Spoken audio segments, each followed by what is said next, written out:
the cut content of the Resident Evil series to fall asleep. There's something profoundly haunting about the things that almost were, in the realm of survival horror, where every corner might conceal a shambling corpse or a skittering monstrosity. Perhaps nothing is quite as unsettling as the shadows cast by abandoned ideas, the creatures that never crawled from their concept art, the locations that exist only in developer memories, the storylines that branched off into darkness and were never followed. The Resident Evil franchise, spanning nearly 3 decades of blood-soaked corridors and bioorganic nightmares, carries within its history a parallel universe of content that was created, tested, sometimes even nearly finished, before being consigned to the cutting room floor. These are the lost chambers of the Spencer Mansion, the deleted mutations of the T virus, the alternate timelines where familiar characters wore different faces and fought different battles.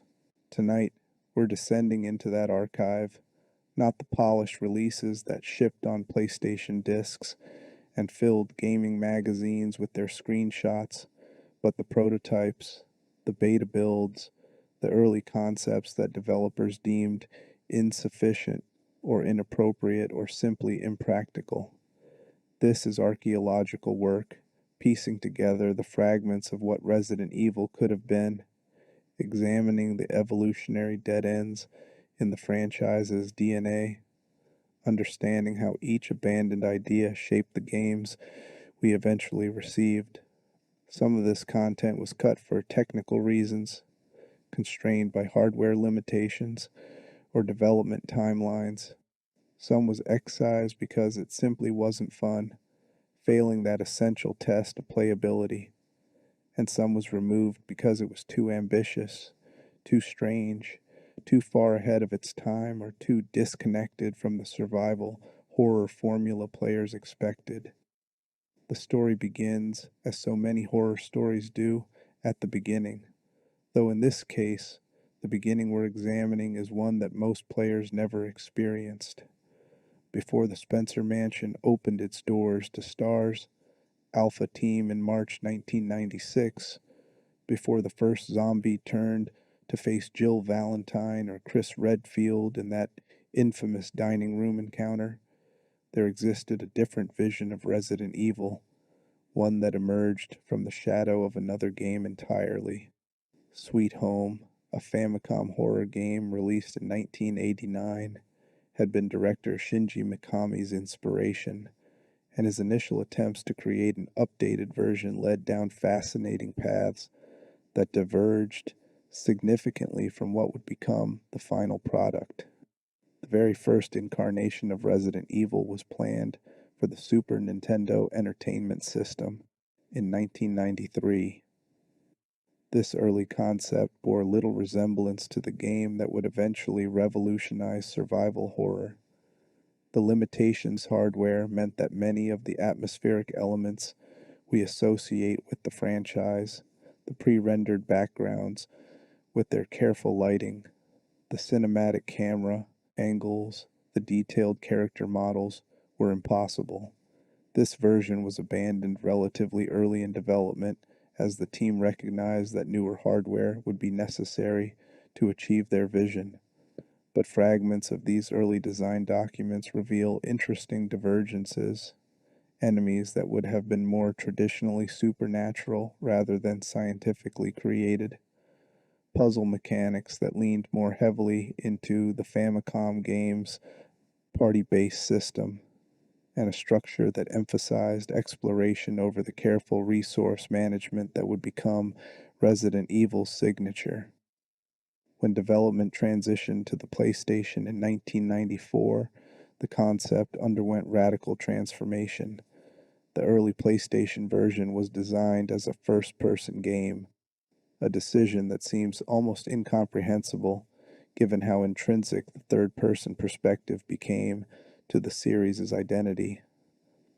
Players would have experienced the Spencer Mansion through their characters' eyes, navigating corridors and aiming weapons in a manner that anticipated what Resident Evil 7 would eventually embrace over 2 decades later. Prototype footage and developer interviews describe this first person build as technically functional but atmospherically deficient. The team found that the first person view, while immersive in theory, actually reduced the sense of vulnerability and environmental threat they were trying to create. Without the ability to see their character, players felt more powerful, more in control, less like they were navigating a hostile space where danger might be lurking just off screen. The camera became a character unto itself in the fixed angle third person perspective that replaced this first person approach, and that decision fundamentally defined survival horror for years to come. But the changes between concept and release went deeper than perspective. The original 1996 Japanese release of Resident Evil, known as Biohazard, contained content that would be censored or altered for international audiences and even for later Japanese releases. The live action opening sequence in the Japanese version was considerably more graphic than what Western players experienced. In full color rather than the black and white international version, the opening showed actual corpses during Chris Redfield's narration about the murders in the Arklay Mountains. When Joseph Frost discovers a severed hand in the grass, the Japanese version lingers on the bloodied stump and the details of the hand itself. His subsequent death at the jaws of the Cerberus zombie dogs is shown in brutal detail. Joseph fights back, shooting one dog in the eye before the pack tears through his body, blood spraying as the other STARS members fire at the creatures. The international release replaces the corpse images with newspaper clippings, cuts away from the severed hand almost immediately, and severely truncates Joseph's death scene.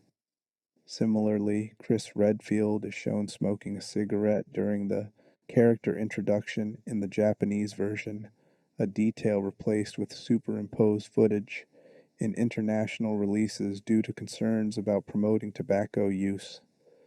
The censorship extended into the game itself.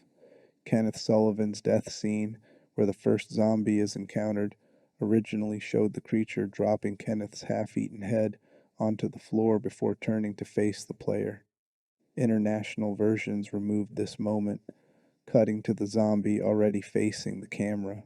These alterations weren't merely cosmetic, they affected the tone and impact of the game's horror, softening moments that were designed to shock and disturb. The Japanese version embraced a grittier, more visceral horror aesthetic that aligned with the game's cinematic inspirations, while international versions smoothed the rough edges, presumably to avoid ratings issues or regional sensitivities. Beyond censorship, there's evidence of cut content within the game's data files. Unused voice lines in the original PlayStation version hint at planned scenarios that were never fully implemented. Audio exists for a scene where Chris would have encountered Rebecca Chambers in the laboratory's third engine room, possibly with variation depending on whether she had been injured earlier. The dialogue suggests Rebecca would have mentioned escaping through ventilation shafts, foreshadowing the triggering system that Rebecca activates later in Chris's scenario. This concept of having partner characters navigate through vents and tight spaces would eventually be refined and implemented in Resident Evil 2, where similar mechanics appear in much more polished form. The idea clearly interested the development team, but wasn't quite ready for implementation in the first game. Item placement and enemy arrangements also underwent significant changes during development. Early beta footage and promotional materials show rooms with different item locations, alternative puzzle solutions, and enemy encounters that differ from the final release. One particularly intriguing abandoned element was a more interconnected item box system, or rather, plans to make the item boxes less interconnected than they ended up being. Capcom considered making items only retrievable from the specific box where they were stored, eliminating the magical trans-dimensional storage that became a series staple. This was removed presumably because it would have made inventory management tediously difficult rather than strategically challenging. Players would have spent considerable time backtracking to specific locations rather than making meaningful decisions about what to carry. The Resident Evil Director's Cut, released in 1997 between the original game and Resident Evil 2, promised an uncut version of the game, but ironically still retained all the censorship from previous international releases due to what Capcom described as a localization error. This version did add new content in its arrange mode, including different camera angles, new costumes for the main characters, altered item and enemy placements, and a new enemy type that never made it into any other version. But the much hyped Director's Cut label was somewhat misleading. The director's original vision, with its graphic opening sequence and more visceral violence, remained unavailable to Western audiences until much later PC releases restored some of the cut content. The development of Resident Evil 2 presents perhaps the most famous and extensive case of cut content in the entire franchise. So extensive, in fact, that it's essentially an entirely different game. What fans now refer to as Resident Evil 1.5 represents approximately 60 to 80% of a completed game that was scrapped and rebuilt from scratch, a decision so bold and risky that it remains remarkable even decades later. Development on Resident Evil 2 began in April 1996, just 1 month after the first game's Japanese release. The team, led by producer Shinji Mikami and director Hideki Kamiya, had ambitious plans to expand on the formula while addressing some of the first game's limitations. But as the project progressed through 1996 and into early 1997, a growing sense of dissatisfaction permeated the development team. The vision for 1.5 was mechanically sound but atmospherically lacking. The Raccoon City Police Department in this version was designed as a realistic, modern police station, sterile, functional, resembling an actual municipal building rather than the repurposed art museum that would characterize the final version. Early footage in the builds that eventually leaked show fluorescent lighting, generic office spaces, and a layout that, while logical, lacked the gothic grandeur and environmental storytelling that made the Spencer Mansion so memorable. Shinji Mikami described the game as having no one element specifically boring, just everything as a whole, a damning assessment that captures the problem perfectly. It was competent survival horror, but it wasn't special. It didn't advance the genre or create the sense of escalation players expected from a sequel. The protagonists in 1.5 were Leon S. Kennedy, who made it into the final game largely unchanged, and Elza Walker, a college student and motorcycle racer rather than Claire Redfield. Elza's design was more athletic and punk influenced than Claire's, with spiky hair and racing leathers that reflected her background. Her story involved arriving in Raccoon City to enroll at Raccoon University, witnessing the outbreak, and crashing her motorcycle into the police station lobby in a desperate escape from pursuing zombies. While Elza was an interesting character, the development team recognized that having a direct connection to the first game would create stronger narrative continuity. Thus, Elza was scrapped and replaced with Claire, whose search for her brother Chris provided immediate emotional stakes and linked the sequel explicitly to the Spencer Mansion incident. The enemy roster in 1.5 included creatures that would never appear in the final version, most notably zombie gorillas, actual infected primates rather than the later eliminators in Resident Evil Zero, were planned as enemies, likely having escaped from Umbrella's laboratories. These creatures appear in early footage, larger and more aggressive than standard zombies, capable of climbing and displaying more sophisticated behavior patterns. Why were they cut? Likely because they pushed the game further into B-movie territory than the developers wanted. The T-virus's ability to infect various animal species was established, but gorillas felt too fantastical, too removed from the urban horror aesthetic the game was pursuing. The spider-human hybrid enemy shown in promotional material from Resident Evil, Director's Cut bonus disc, similarly disappeared, deemed either too technically challenging or too bizarre for the final product. The progression through locations in 1.5 followed a different path. After the police station, players would have navigated through factory areas and laboratory spaces that bore little resemblance to the sewer and laboratory sequences in the final game. The factory sections in particular struggled during development. Level designers found the industrial setting visually monotonous and gameplay-wise uninspired.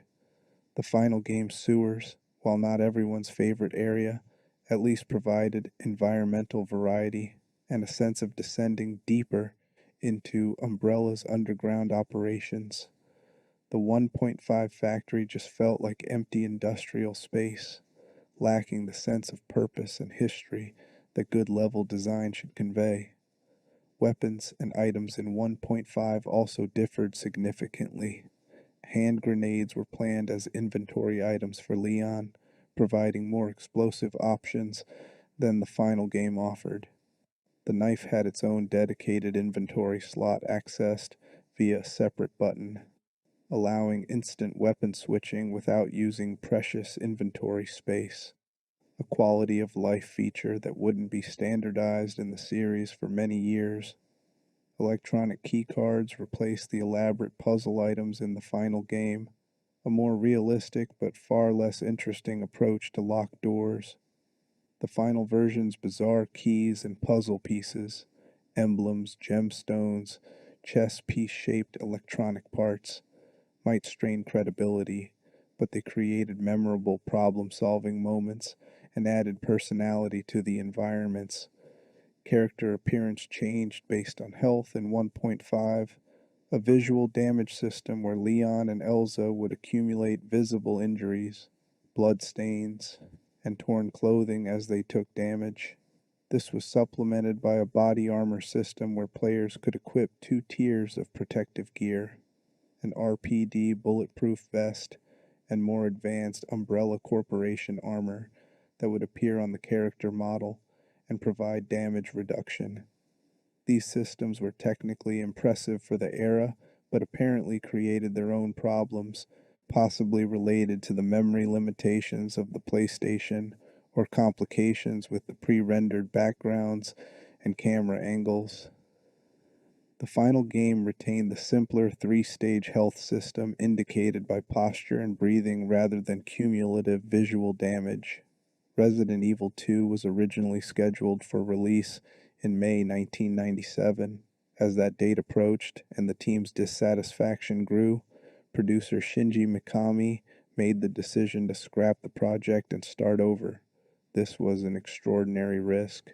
Months of work, massive financial investment, carefully crafted assets, and code, all abandoned because it didn't meet the team's standards. Hideki Kamiya later described his initial direction as immature and the scenario as oversighted, acknowledging that the game simply wasn't good enough despite being nearly complete. Noboru Sugimura, a professional scriptwriter, was brought in as a consultant. His advice was blunt: start over, fix the fundamental issues, create something worthy of the Resident Evil name. To fill the gap left by Resident Evil 2's delay, Capcom rushed out Resident Evil Director's Cut in September 1997. The Japanese version included a bonus disc containing preview footage of both versions of Resident Evil 2, clips from 1.5, and early footage from the reworked version. This footage showed the burning factory, fights with the zombie gorillas and spider human hybrid, and other content that would never make it into any released game. For years, this footage was the only evidence most fans had that 1.5 existed. Rumors circulated about development builds and private collections, about builds that might leak someday. The game became legendary, a holy grail for collectors and preservationists. In February 2013, a build of Resident Evil 1.5 finally leaked to the public. The story behind this leak is convoluted, involving private collectors, fan restoration projects, and betrayal within the modding community. A team calling themselves Team iGas had obtained what they called the 40% build of 1.5, not as complete as the 60 to 80% version that was scrapped, but substantial enough to be partially playable. They had been working secretly to restore and complete the game as a fan project when someone attempted to sell copies of their work in progress build. In response, Team iGas released the build publicly, dubbed the Magic Zombie Door version due to an internal bug. This build was unstable, crashed frequently, had numerous incomplete elements, but it was playable enough to finally let fans explore what Resident Evil 2 almost was. The leaked build confirmed everything suggested by old footage and more. The realistic police station, the different progression, Elza Walker's full character model and animations, the weapons and enemies that didn't make it into the final game, all there frozen in an incomplete state. For survival horror enthusiasts and game preservationists, it was extraordinary. You could play through a parallel universe version of one of gaming's most beloved titles, seeing the roads not taken, understanding why the development team felt the final version was superior. The comparison is stark. Resident Evil 2 as released is atmospheric, tightly paced, filled with memorable moments and locations. The 1.5 version is functional but lifeless, hitting the mechanical notes of survival horror without capturing the aesthetic and emotional resonance that makes the genre work. The development team incorporated lessons from 1.5 into the final Resident Evil 2, but they also carried concepts forward that would appear in later games. The partner character fleeing through ventilation shafts, attempted in the original Resident Evil and refined in 1.5, appears in polished form in RE2 when Ada and Sherry navigate areas separately from the main characters. The visual damage system and body armor, too complex for one way have, influenced character design in later entries. Even Elza Walker lived on in spirit. The Resident Evil 2 remake in 2019 included her costume as a bonus, acknowledging the character that almost was. Resident Evil 3 Nemesis, released in September 1999, had its own cut content, though less extensive than RE2's total overhaul. Originally titled Resident Evil Nemesis before the 3 designation was added, the game went through revisions that removed areas, enemy types, and gameplay systems. One of the most notable casualties was content related to the live selection system, the branching path mechanic that allowed players to make split-second decisions affecting the storyline. Early plans apparently included more of these decision points than made it into the final game, with some affecting major plot elements rather than just minor path variations. The original version of Brad Vicker's death was more elaborate than what made it into the final game. In early builds, players controlling Jill would have witnessed Brad's demise at Nemesis's hands outside the police station, similar to the original game, but with more player involvement. This was changed so that Brad's zombified form is instead discovered later by Carlos and Tyrell in the police station, serving a different narrative purpose. The decision to shift this encounter was likely related to pacing and the developers' desire to give players more time with Carlos and Tyrell as characters, building their personalities before the story's tragic turns. The remake of Resident Evil 3, released in 2020, famously cut substantial content from the original 1999 game, making it one of the most controversial entries in the franchise despite its technical excellence. Multiple locations were removed or drastically reduced. The clock tower became merely a courtyard battle arena rather than a full, explorable location. The park was eliminated entirely. The dead factory, Umbrella's disposal facility, was replaced with the underground Nest 2 laboratory, and areas like City Hall, the press office, and the graveyard never made it into the remake at all. The development team's stated goal was to streamline Jill's escape route, removing areas that didn't serve clear narrative purpose, but many fans felt this excised too much content, creating a game that felt slight compared to the Resident Evil 2 remake's generous length. Enemies were similarly cut from RE3 Remake. The Gravedigger, a massive worm creature that was one of the original game's most memorable boss encounters, was entirely absent. Crows, which had been annoying aerial enemies in the original, didn't appear. The Brain Sucker and Drain Demos enemies were combined into a single new creature type.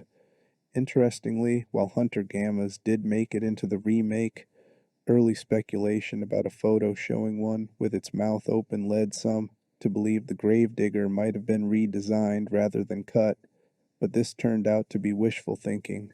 The Gravedigger was simply gone. The decision system, while present in RE3 Remake, was far less prominent than in the original. The 1999 game featured numerous live selection moments where players had seconds to choose between options, like hide or fight, significantly affecting how scenarios played out. The remake included some choices but mostly streamlined the experience into a more linear path. This made for a tighter, more cinematic experience but reduced replayability and the sense of agency that the original's branching paths provided. One fascinating detail from RE3 Remake's development files: unused notes and documents exist in the game's data that never appear during gameplay. These include notices for a donut shop and pharmacy, likely lore pieces that were cut when certain areas were removed or when puzzles were simplified. Additionally, evidence in the game files suggests that more areas of Raccoon City were initially planned to be explorable, with barriers and blocked paths added later to restrict player movement. Mods that removed these barriers reveal that more of the city was built than players can access, implying that some areas were completed or partially completed before the scope was reduced. This also would have given Nemesis more room to stalk the player in a more dynamic, open-ended way rather than the scripted encounters that made it into the final game. There were also plans for a passage of time system in RE3 Remake, where later sections would have shown dawn breaking, illustrating the hours passing during the outbreak. Concept art and an environmental build suggest this was fairly far along in development before being abandoned, possibly because implementing proper day-night cycles and appropriate lighting changes across all the game's areas proved too technically demanding or artistically inconsistent. Resident Evil 4, released in January 2005, has one of the most famous development histories in gaming, going through at least 4 completely different versions before arriving at the game that was finally released. The version fans call Resident Evil 3.5, or the Castle version, featured Leon navigating a European castle filled with supernatural enemies controlled by an ancient curse rather than parasites. This build was fairly far along, with playable demos shown at trade events before being scrapped because it felt too removed from the series' bio-horror roots. Elements from this version, including the European village setting and castle environment, survived into the final game, but the supernatural angle and the haunted house atmosphere were abandoned in favor of the Las Plagas parasite concept. An even earlier version, sometimes called the hallucination or Hookman version, featured Leon hallucinating monsters in a confined mansion setting, playing with the player's perception of reality in ways that anticipated Silent Hill's psychological horror. This version was reportedly too psychologically disturbing and technically challenging, pushing the GameCube's hardware and the development team's capabilities beyond what was feasible. Leon battling hooked figures that might not be real, environments that shifted based on his mental state, enemy encounters that played with the line between gameplay and narrative. It was ambitious but unworkable. Yet another scrapped version led to Devil May Cry. What began as a Resident Evil 4 concept featuring a protagonist with superhuman abilities evolved into a different game entirely when the team recognized it was too action-focused and stylish to fit the Resident Evil mold. This divergence produced one of Capcom's other major franchises and demonstrated the creative ferment surrounding RE4's development, the willingness to experiment and abandon ideas that didn't quite work. The Resident Evil 4 remake, released in March 2023, also cut content from the original despite being largely faithful to the 2005 game. The most significant omission was Ada's campaigns, both Assignment Ada and Separate Ways, the bonus scenarios where players controlled Ada Wong and saw events from her perspective. Separate Ways was particularly substantial in the original, providing crucial story context and showing how Ada's actions paralleled and intersected with Leon's throughout the game. These modes were absent at launch, though Separate Ways was later released as paid DLC in September 2023, restored and reimagined for the remake with enhanced production values. Assignment Ada remained absent. QuickTime events, a controversial but defining feature of the original RE4, were drastically reduced in the remake. The famous boulder chase, where Leon had to tap buttons rapidly to avoid being crushed, became a more automated sequence. The laser room, a tribute to the first Resident Evil film, was initially cut entirely from Leon's campaign, though it did reappear in the Separate Ways DLC as part of Ada's storyline. The throne room attached to the laser sequence where Leon could sit in a ridiculous pose after dodging all the lasers was also gone, removing one of the original game's more absurdly charming moments. Enemy encounters were adjusted. The U3 boss fight, a bizarre insectoid creature fought in a cramped area of the island, was completely removed. This decision focused more attention on the Krauser encounters, streamlining the game's latter section. The cable car and tram sections were shortened or altered, losing some of the original's variety. Incendiary grenades, an overpowered but satisfying weapon in the original, were removed from the remake's arsenal entirely. Interestingly, much of the dialogue in RE4 Remake was rewritten, removing some of the chauvinistic lines directed at and from Ashley Graham that characterized the original. The 2005 game reflected its era's sensibilities, with Ashley sometimes portrayed as helpless and annoying, and Leon making comments that haven't aged well. The remake treated Ashley as a more capable character, maintaining her vulnerability without making her an object of derision. The humor in the game was also recalibrated, keeping Leon's iconic one-liners but removing some of the campier elements that made the original feel like a B movie in video game form. Resident Evil 5, released in March 2009, underwent significant changes during its development. Early trailers and concept art show a very different game, with a much stronger horror atmosphere reminiscent of the earlier entries. Chris Redfield was initially shown alone, exploring dark village environments at night, the tone ominous and oppressive. The version that shipped was far more action-oriented, bright and saturated in color, designed for cooperative play with Sheva Alomar as a constant partner. This shift from solo survival horror to action-focused co-op changed the fundamental nature of the game, for better or worse depending on one's preferences. Zombies, shown in early trailers and confirmed in development documents, were originally planned to appear in RE5 before being replaced entirely with the Magini parasite hosts. These were described as quick T-virus zombies, different from the shambling undead of earlier games. A night stage featuring a village battle with lickers was removed, presumably because the co-op mechanics worked better in brighter environments where both players could see threats clearly. The groundwork was laid for a playable helicopter crash site that ended up being only a cutscene with quick time events in the final game. The story went through substantial revisions.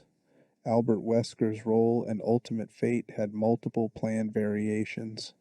Storyboard sequences show Sheva shooting Wesker in the head with a handgun in one version, or Chris and Sheva commandeering an aircraft to fire missiles at him in another. In these versions, Wesker remained in human form during his final confrontation rather than transforming into the tentacled monster that appears in the released game. His death was more understated, less apocalyptic. Jill Valentine's role was originally different as well.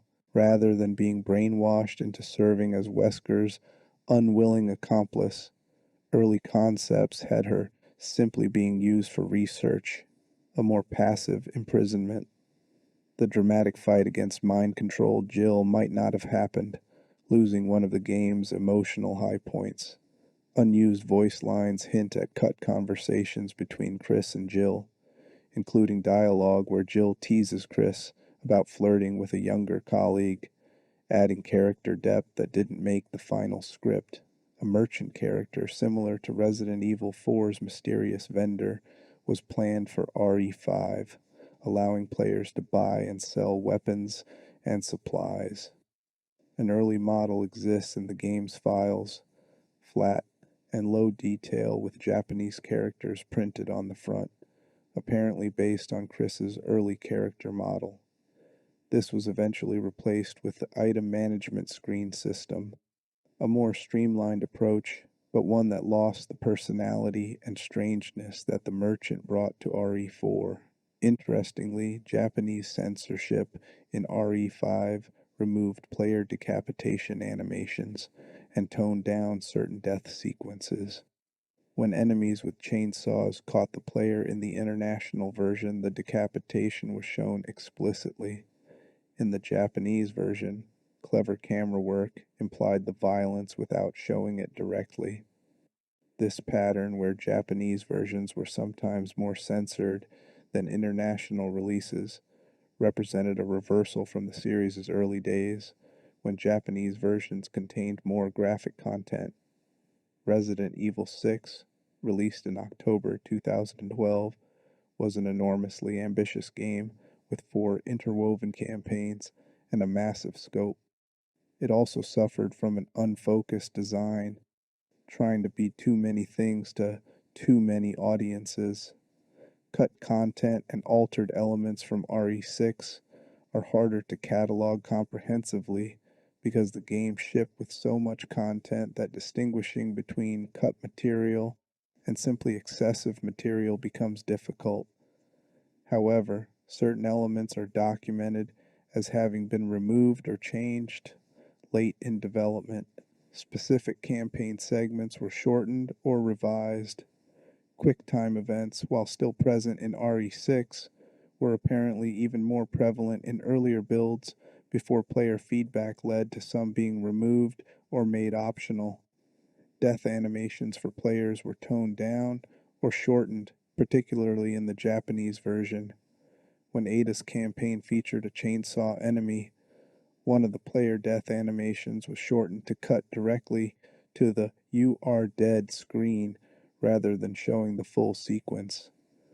The game's tone shifted during development as well. Early concepts suggested a darker, more horror focused experience that gradually gave way to the blockbuster action spectacle that defined the final product. This wasn't so much specific content being cut as a fundamental recalibration of what the game wanted to be, a shift that left many longtime fans feeling alienated. Resident Evil 7 Biohazard, released in January 2017, marked a dramatic return to survival horror and a shift to first person perspective. It also had substantial cut content that has been revealed through concept art, interviews, and data mining. The Baker family was originally conceived as much larger, with additional family members planned as enemies. Concept art shows a pair of identical twin boys in farm clothing, dubbed the Creepy Twins by fans, whose exact role is unclear since they were cut early in development. The Shining comparison is unavoidable. The twins conjure immediate associations with Kubrick's film, and perhaps that was part of why they were removed, feeling too derivative. A character called the Servant, depicted in concept art as a groundskeeper with a lantern, was planned as an additional Baker family employee who would act as an enemy. A character referred to as the Daughter in early demos and files was extensively considered before being gradually repurposed into Zoe Baker. Players who experienced the beginning hour and kitchen demos remember the mysterious daughter figure and speculated about her role. She had already been cut from the main game by the time these demos released, included more as an Easter egg than a preview of actual content. A breathing mechanic was planned, where players would need to hold a button to control Ethan's breathing, represented by an on screen gauge, to avoid detection by certain zombie enemies. This stealth system was apparently fairly far along in development before being cut because the team felt it would place undue stress on players, creating frustration rather than tension. It's an interesting example of a horror mechanic that sounds good in theory but proved unfun in practice. Early character names differed from the final game. Marguerite was originally Megan, Zoe was Annabelle, Lucas was Kevin. Lucas's design included a dog named Diane that would have appeared during the dinner scene, adding another grotesque element to that already disturbing sequence. Mia and Ethan's relationship was initially different too. They weren't married, and Ethan was conceived as an investigator searching for a missing person rather than a husband desperate to find his wife. This change added crucial emotional stakes that the investigator angle would have lacked. Unused files in RE7's data include something called the D series file, official records of experiments infecting test subjects with modified mold, creating individuals named Donna, Daria, Darling, and Dorothy. These names and the described symptoms suggest an early version of the mold infection concept that was either abandoned or heavily revised for the final game. The file's clinical description of how the infection progresses, visual and auditory hallucinations, brain deterioration, a compulsion to serve the infected girls, is genuinely disturbing and suggests storylines that were never fully developed.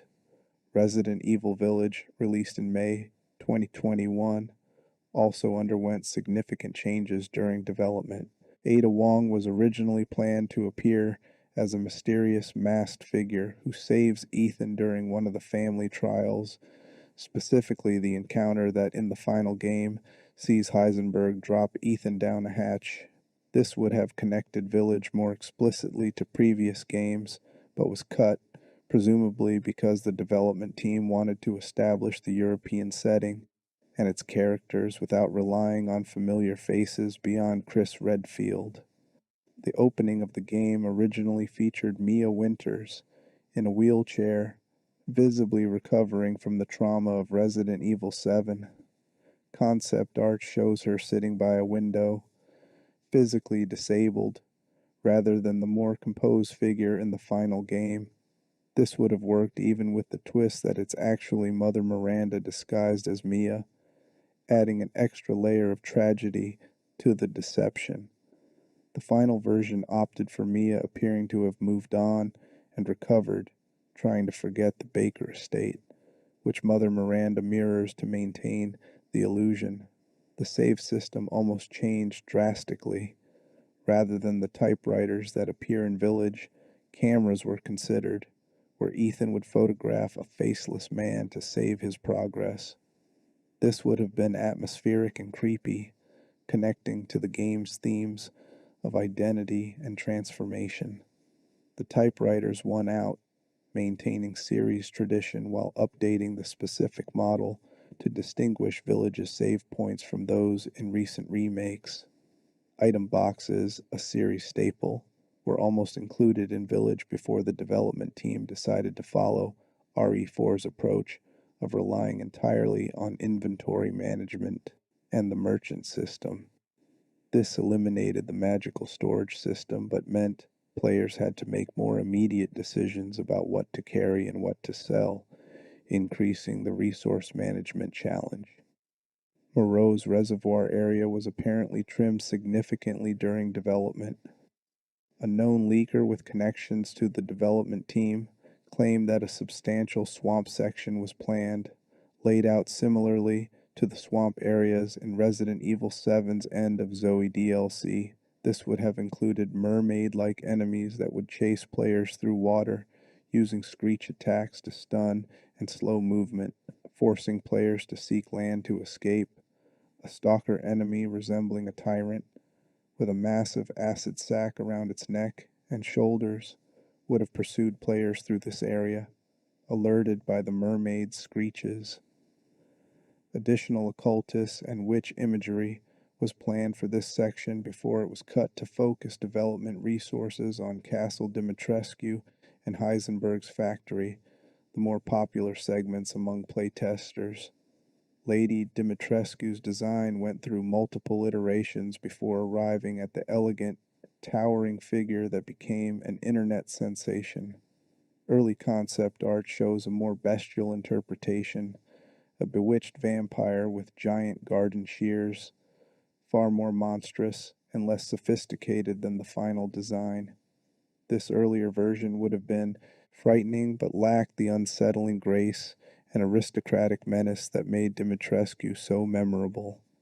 Similarly, the area where players fight Dimitrescu's transformed state was originally intended as a weapons storage room before being repurposed as the tower arena that appears in the final game.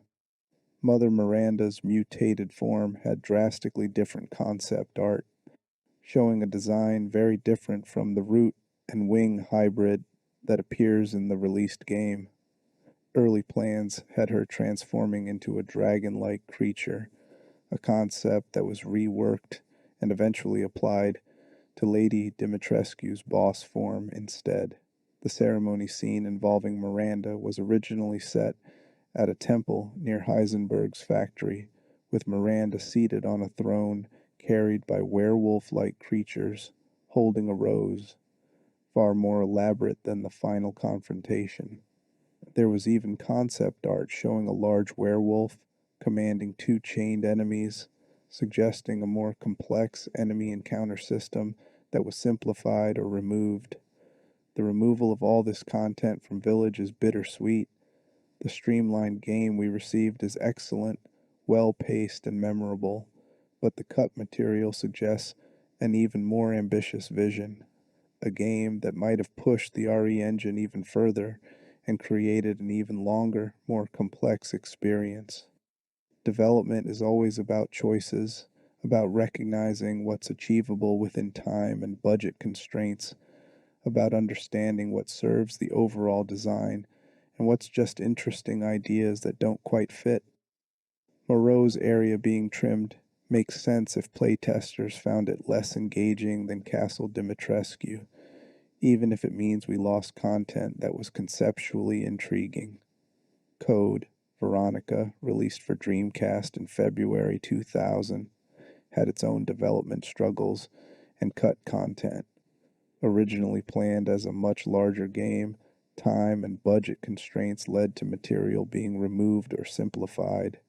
The game was later re-released as Code Veronica X with additional cutscenes, totaling about 9 minutes of new content, primarily expanding Wesker's role and adding the famous fight between Chris and Wesker over Claire. In the original Dreamcast version, the ending simply showed Chris and Claire escaping together. The X version added Wesker taking Claire hostage and Chris being forced to fight him, along with Wesker's men taking Steve's body for experimentation, setting up elements that would pay off in later games. Steve Burnside's appearance was altered between versions. His hairstyle was changed to include a more prominent fringe covering his forehead in all cutscenes and even in the family photograph he carries. This seemingly cosmetic change was apparently done to make him look younger and less aggressive, softening his visual presentation to match his personality as a traumatized young man rather than a hardened survivor. Additional areas were partially completed before being cut from Code Veronica. Unused voice lines and incomplete room data suggest scenarios and encounters that never made it to the final build. The game's real-time 3D environments were pushing the Dreamcast capabilities, and it's likely that some planned locations simply couldn't be completed within the project's timeline or memory constraints. The future of what almost is, speculating on Resident Evil 9's hidden development. There's a peculiar temporal paradox in discussing cut content from a game that hasn't been released yet, hasn't even been officially announced in any substantial way. But if the history of Resident Evil teaches us anything, it's that every game in the franchise undergoes radical transformations during development, that the version we eventually play is merely one possibility among many, and that somewhere in Capcom's current development servers, assets, and code and entire game concepts are being created, tested, and quietly abandoned. Right now, as you listen to this, developers are building levels that will never ship, modeling enemies that will never menace players, coding mechanics that will be deemed too frustrating or too ambitious, or simply not fun enough to make the final cut. Resident Evil 9 exists in a state of quantum uncertainty. We know it's coming. Capcom has confirmed the franchise's continuation, and the commercial success of recent entries makes another mainline installment inevitable. But what shape will it take? Who will be the protagonist? What new horrors will Umbrella's legacy or a successor corporation unleash? And more relevant to our purposes tonight, what ideas are being explored right now that will ultimately be deemed unworkable? What early builds are being tested that will be scrapped and rebuilt? What content is being lovingly crafted only to end up on hard drives rather than in players' hands? Let's engage in some informed speculation, drawing on patterns from the franchise's history, industry trends, and the fragmentary leaks and rumors that have emerged about Capcom's plans for the next numbered entry. This is educated guesswork, not confirmed information, but it's guesswork rooted in understanding how Resident Evil games develop and what challenges face modern survival horror. The first question any Resident Evil game faces is perspective. Will RE9 use the first person view that defined RE7 and Village, or return to the third person perspective of the recent remakes? Industry rumors suggest Capcom has been experimenting with both, potentially even developing parallel prototypes to test which feels more appropriate for the story they want to tell. One of these prototypes will be abandoned. If the final game is first person, there's currently a third person build somewhere that will never be seen. If it's third person, the first person version joins the graveyard of abandoned concepts. This isn't trivial. Perspective fundamentally changes how survival horror works. First person creates visceral immersion and claustrophobic tension, but limits environmental awareness and can cause motion sickness in some players. Third person allows for more elaborate combat mechanics and provides the iconic image of the protagonist that fans can identify with and cosplay as, but it can feel more distant, more game like. Whichever perspective doesn't make the final cut will take with it specific gameplay mechanics, enemy behaviors designed for that viewpoint, and environmental designs optimized for how the camera works. A first person build might have included more elaborate physics interactions, grabbing and manipulating objects in ways that feel natural with hands visible on screen. A third person build might have featured more elaborate cover mechanics and over the shoulder aiming refinements. One of these visions will be cut, and we'll never know exactly what was lost.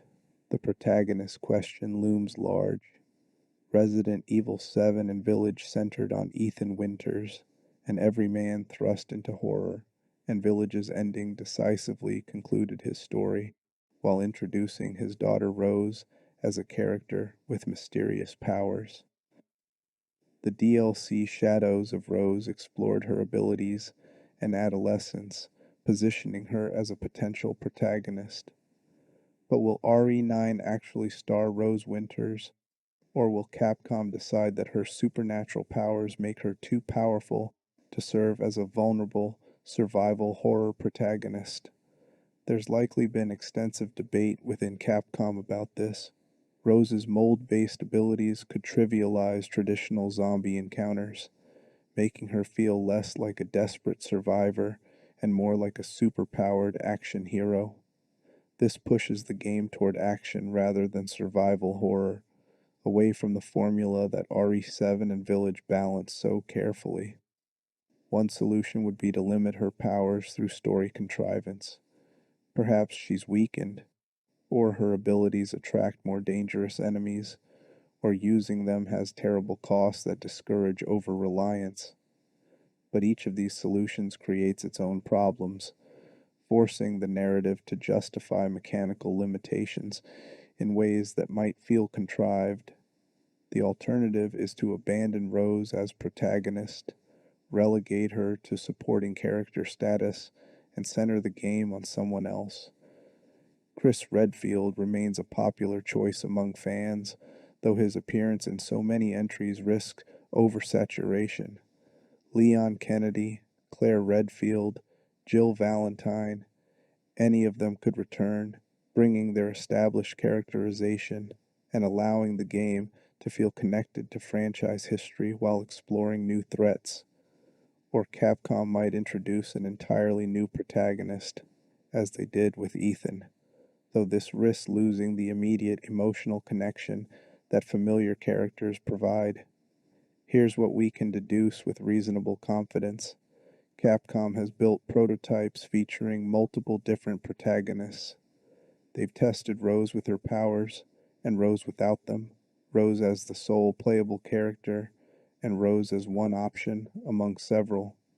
They've tested returning legacy characters in new scenarios.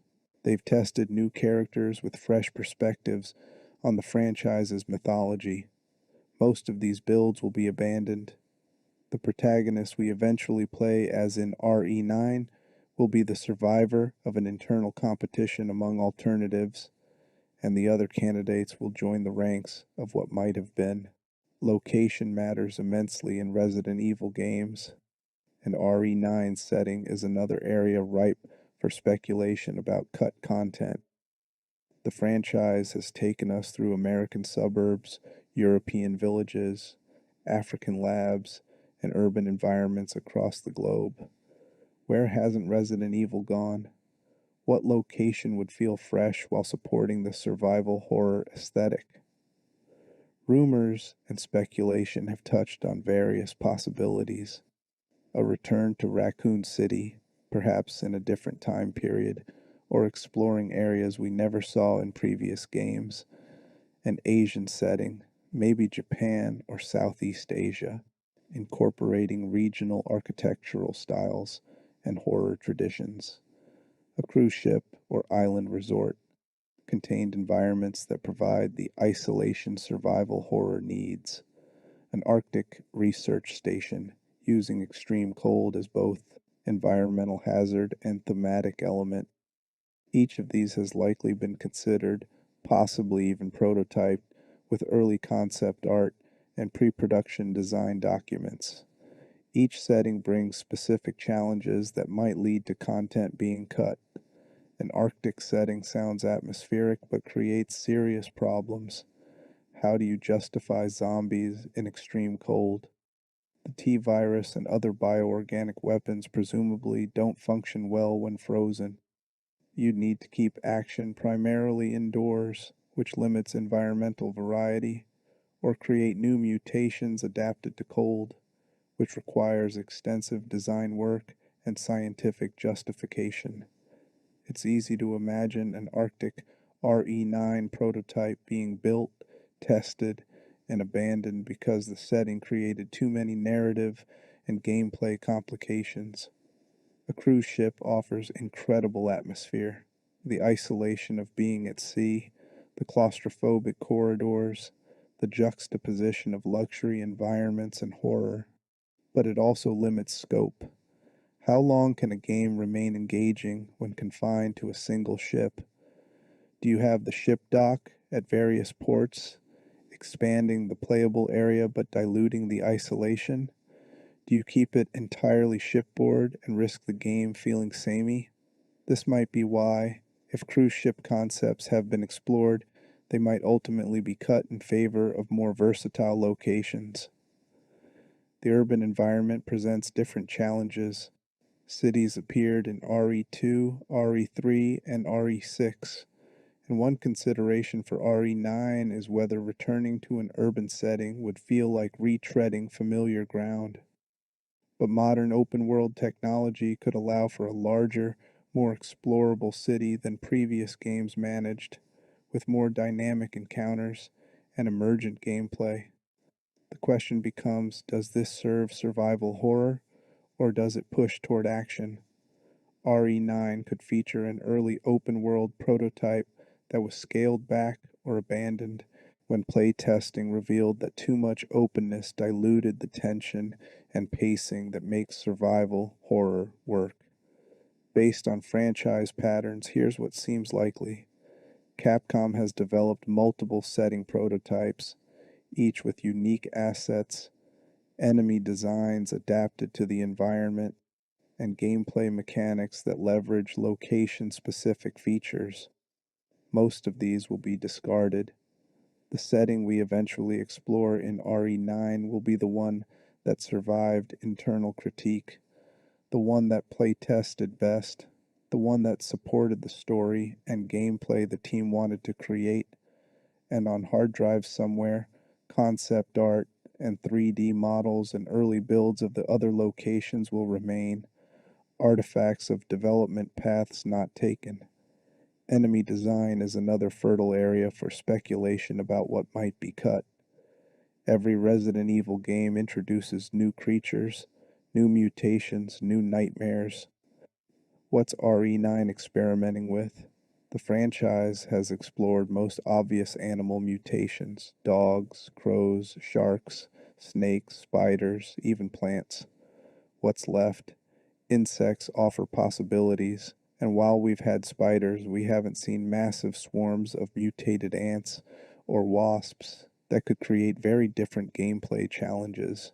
Marine creatures beyond sharks, mutated octopi, jellyfish, deep sea fish adapted for land, could appear if the game has any aquatic environments.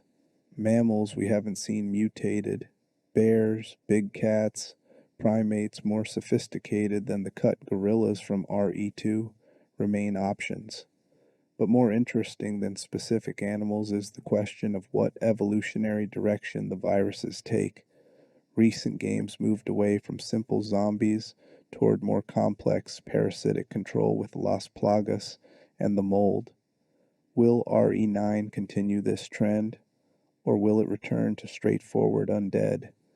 There's likely been extensive design work on multiple enemy types that will never make it to the final game. Creatures that were too similar to existing enemies, too difficult to implement, too easy or too hard to fight, or simply not scary enough. One pattern across Resident Evil's history: enemies get cut when they don't create engaging combat scenarios or when they break the game's rhythm. The Gravedigger was removed from RE3 Remake possibly because its massive size and unique mechanics didn't mesh well with the faster paced gameplay. Village's cut mermaid enemies might have been removed because water combat is notoriously difficult to make fun. RE9 is certainly testing enemy concepts right now that will face similar fates: mechanically sound but not enjoyable to fight, atmospheric but frustratingly difficult, interesting in concept but generic in practice. We can also speculate about mechanical systems that might be tested and cut. Resident Evil games constantly experiment with inventory management, crafting, weapon customization, and resource scarcity. RE9 has probably explored various approaches to these systems, most of which won't survive to release. Perhaps they've tested a more elaborate crafting system inspired by survival games like The Last of Us, allowing players to break down items and recombine components in more flexible ways. This might have been deemed too complex, too far from Resident Evil's traditional item management, or too easy to exploit for infinite resources. Weapon customization has been explored in various ways across the franchise.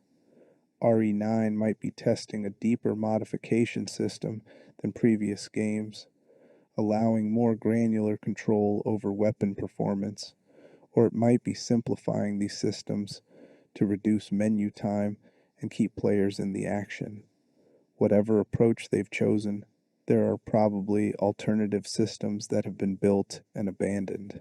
Co-op multiplayer is another consideration. RE5 and RE6 featured co-op, and while it was popular with some players, others felt it fundamentally compromised the survival horror atmosphere. RE9 probably exists in at least two versions internally, one designed solely for single player and one that accommodates co-op. If the final game is single player only, the co-op build joins the extensive list of abandoned content. If it includes co-op, the solo-focused build with its different pacing and encounter design gets shelved. Story-wise, RE9 faces the challenge of continuing the franchise's increasingly convoluted mythology while remaining accessible to new players. There are undoubtedly multiple script drafts in existence, different approaches to balancing fan service and fresh narrative, varying decisions about which plot threads from previous games to follow up on and which to ignore. Some of these drafts probably featured returning villains, resurrected from apparent deaths, or revealed to have survived. Others might have introduced entirely new antagonists disconnected from previous storylines. Multiple potential partnerships and character relationships have been written, only for most to be discarded when the team settled on the story direction. The question of tone is particularly interesting. RE7 and Village found success by balancing horror and action in different ratios. RE7 leaning harder into horror, Village embracing more action while maintaining atmospheric dread. RE9's tone is probably still being calibrated, tested in different builds that emphasize different aspects. There might be a build that's genuinely terrifying, pushing hard into horror at the expense of action, that gets modified because testers found it too stressful or not enough fun in traditional gaming terms. There might be an action heavy build that gets pulled back because it feels too much like RE6, which, despite selling well received mixed reactions from longtime fans, boss battles represent another area where content is likely being created and cut.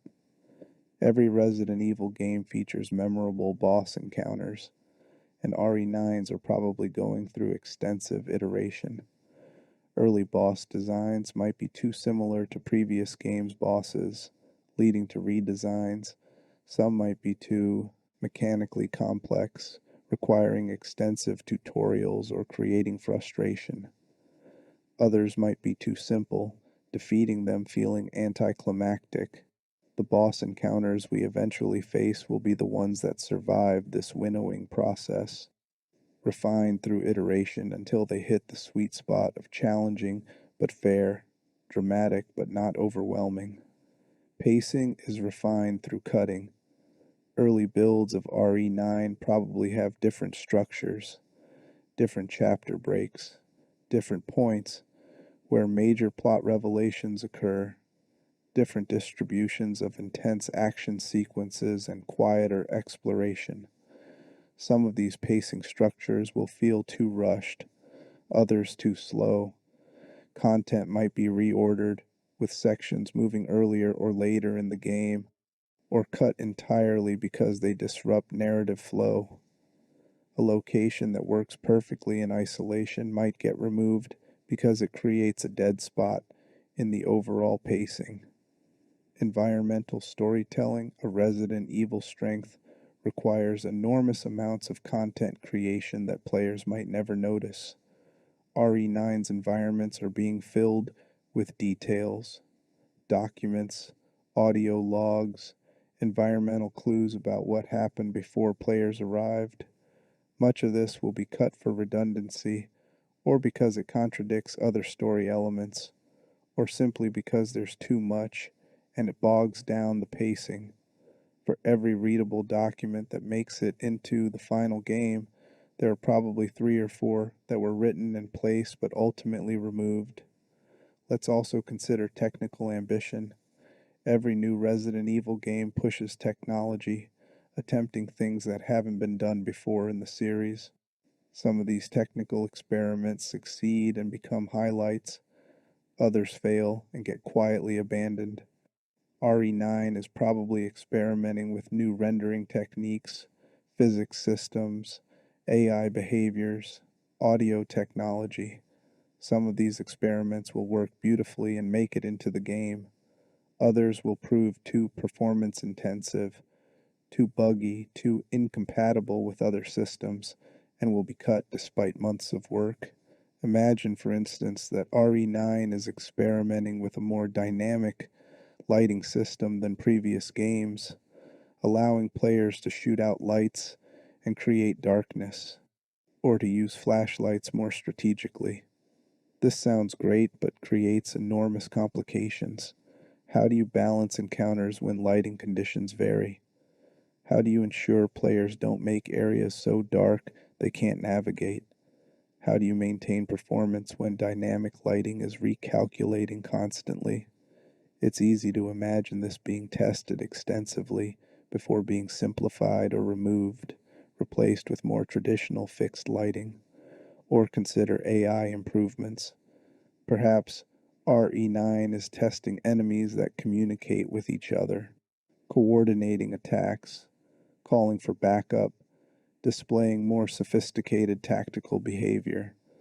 This would make encounters more challenging and believable, but it might also make them frustratingly difficult or unpredictable, introducing variables that break the careful encounter design.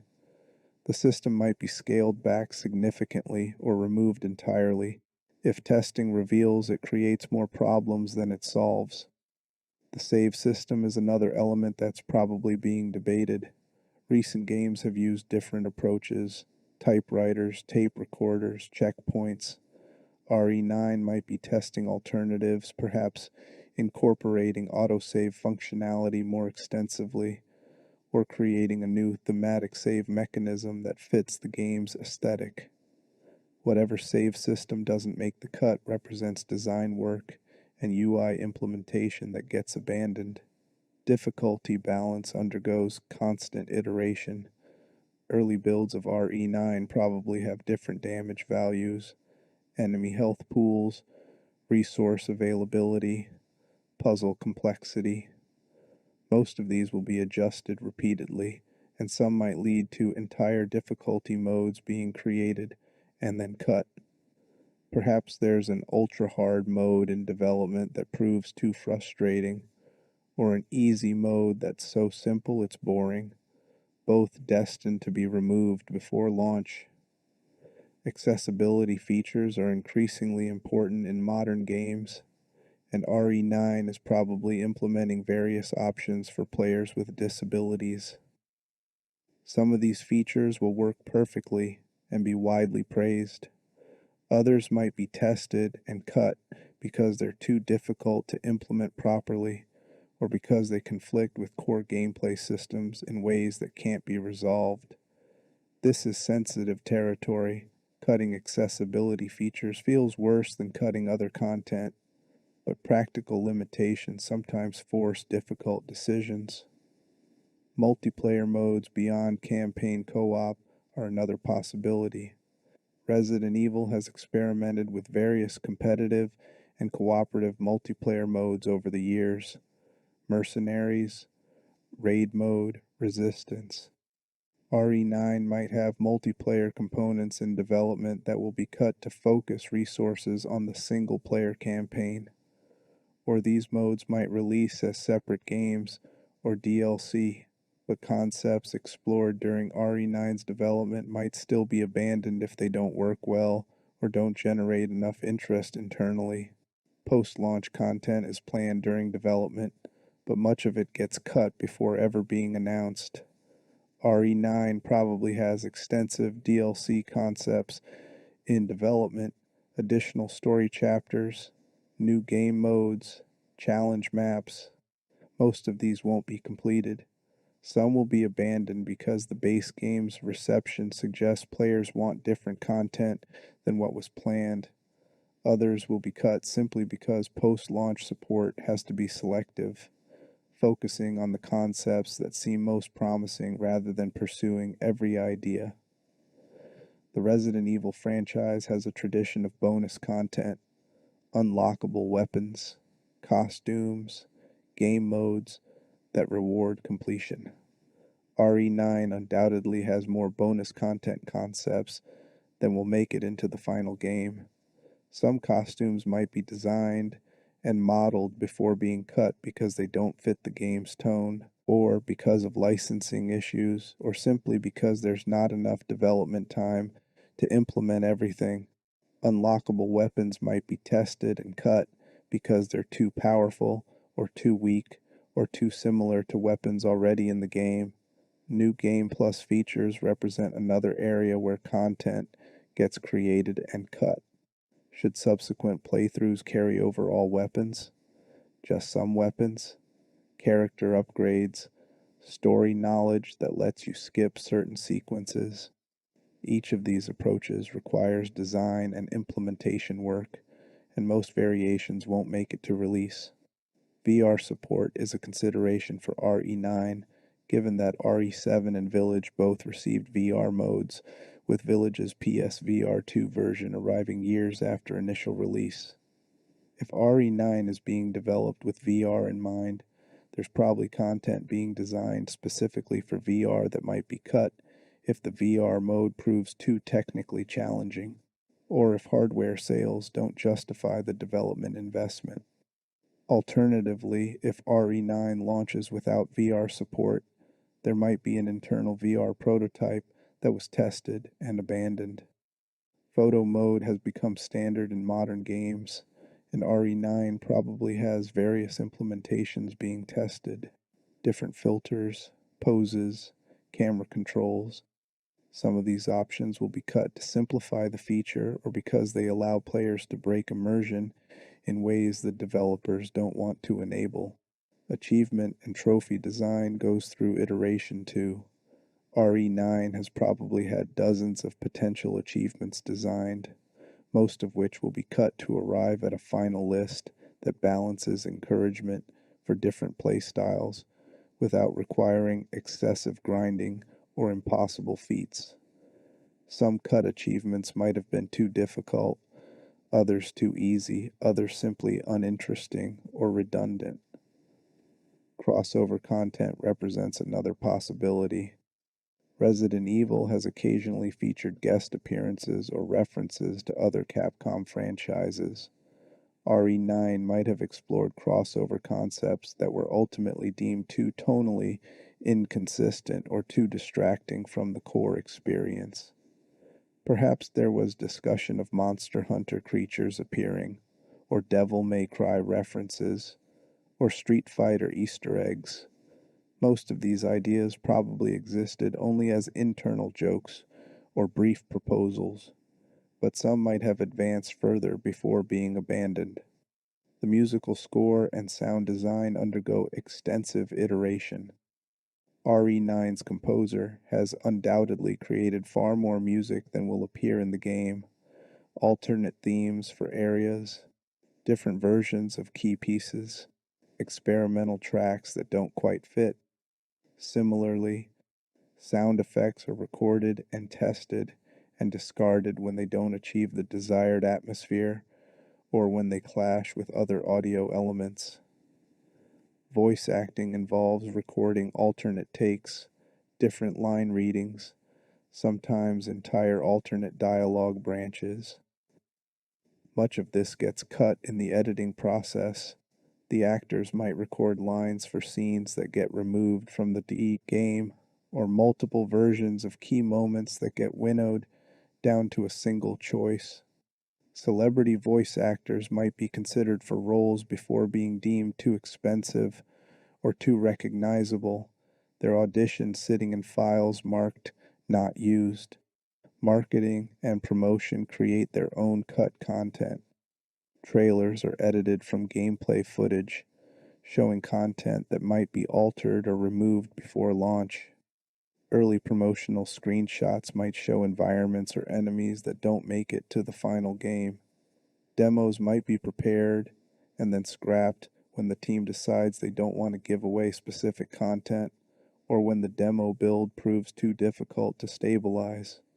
Merchandise tie-ins require planning during development. RE9 probably has concept art being evaluated for potential figures, posters, clothing designs. Most of these won't actually become products, remaining as internal documents rather than commercial merchandise. The collector's edition contents are debated extensively. Should it include a statue, an art book, a steelbook case? What size and detail level for the statue? Which art goes in the book? These decisions result in many potential collector's editions that never exist, alternatives that were proposed and rejected. As we consider all this potential cut content from a game that hasn't even been officially detailed yet, we're engaging with the fundamental nature of creative development. Every game exists in infinite possible variations during development. Schrodinger's Resident Evil containing every potential enemy, location, mechanic, and story until development decisions collapse the possibilities into the single version that ships. RE9 is currently in this superposition state, simultaneously containing every version that might be, waiting for choices to eliminate alternatives until only one remains. This is oddly comforting. It means that right now, somewhere, developers are passionately debating whether a specific enemy should be in the game, whether a location serves a story, whether a mechanic is fun or frustrating. They're testing alternatives, championing their preferred approaches, making compromises. The content that gets cut isn't failing, it's serving its purpose, helping the team understand what works by showing them what doesn't, refining the game through the removal of everything that's merely good, so that only what's excellent remains. When RE9 eventually releases, we'll play the version that survived this process, the ideas and content and systems that made it through the gauntlet of development. And immediately, fans will begin speculating about what was cut. Data miners will examine game files for unused assets. Developers will give interviews mentioning features that didn't make it. The cycle will begin again, the archaeological excavation of what might have been, the endless fascination with the roads not taken. Years from now, when RE9 is remembered and discussed, its cut content will become part of its legacy, just as RE 1.5 and the castle version of RE4 became part of theirs. Whatever gets cut from RE9 during these crucial development stages will live on in rumors and leaked documents and fan speculation, ghosts haunting the final game, reminders of the infinite possibilities that collapsed into the single reality we received.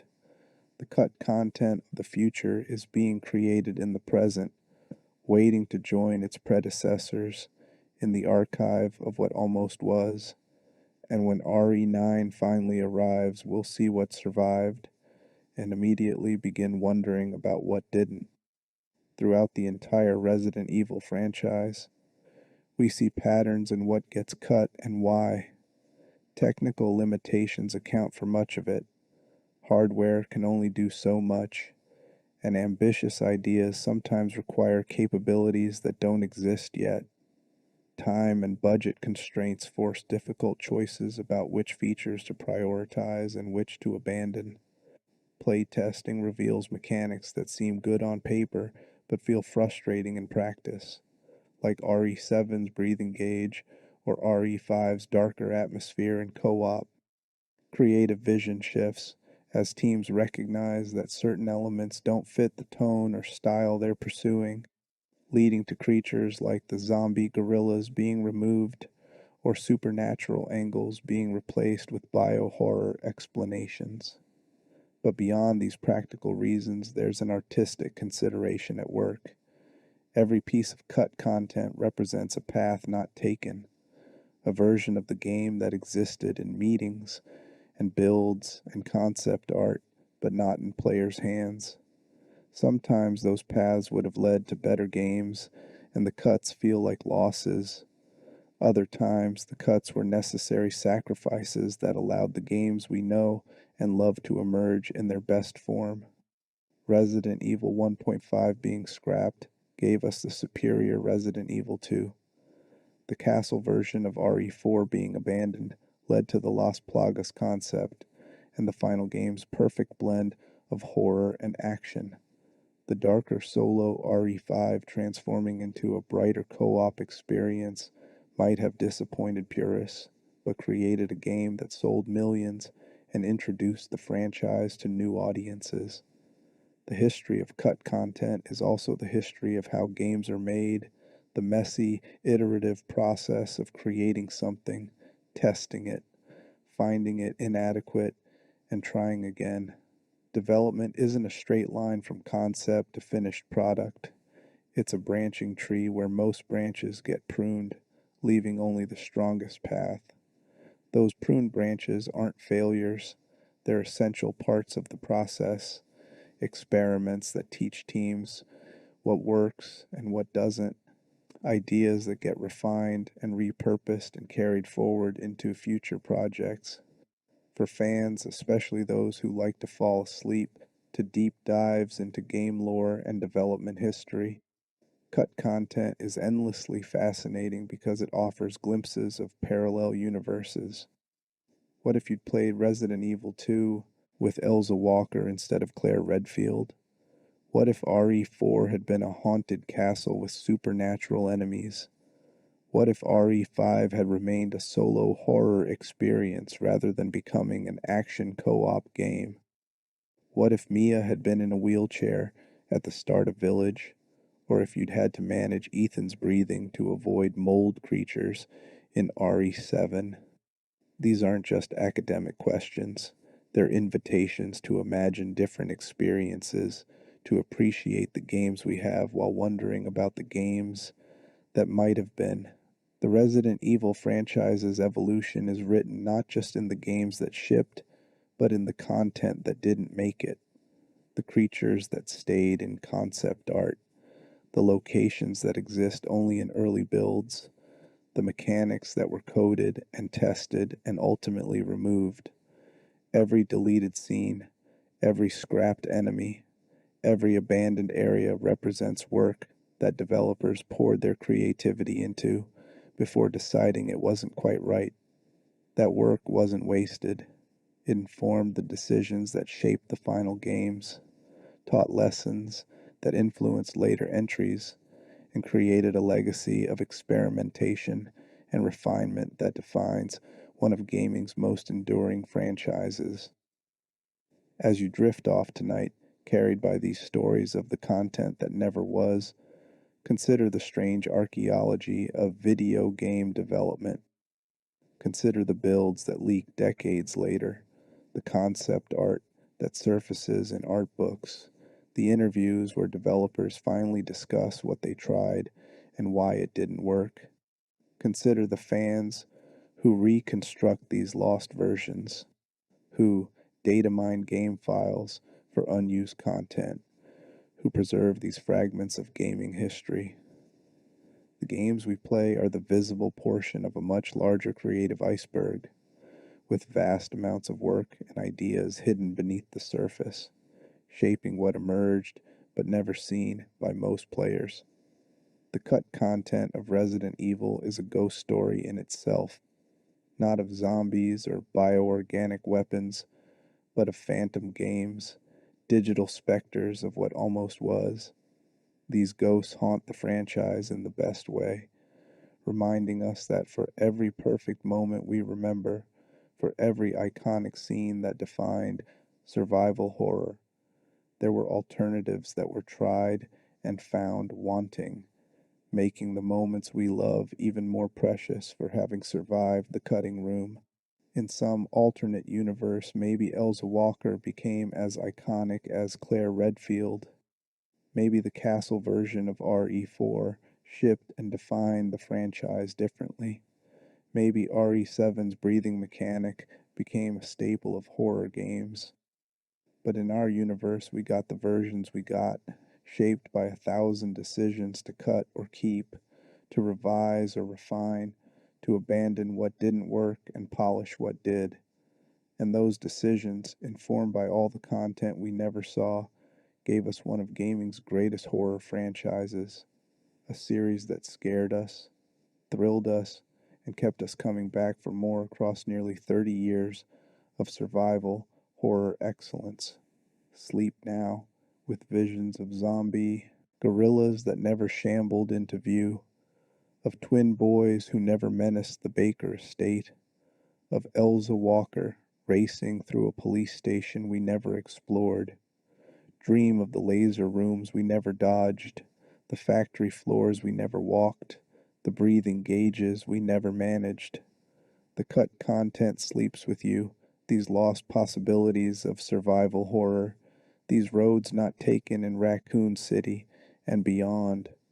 They're gone, but not forgotten, preserved in archives and leaks, and the memories of developers who tried to bring them to life, who learned from their absence, who made better games because they knew when to cut and when to keep.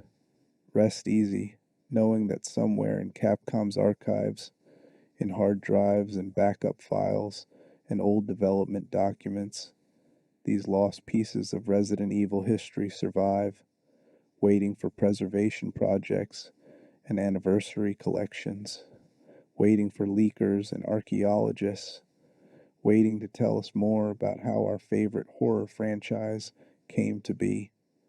The content is cut, but the story of what was cut continues, generation after generation of fans discovering what almost was and appreciating what is.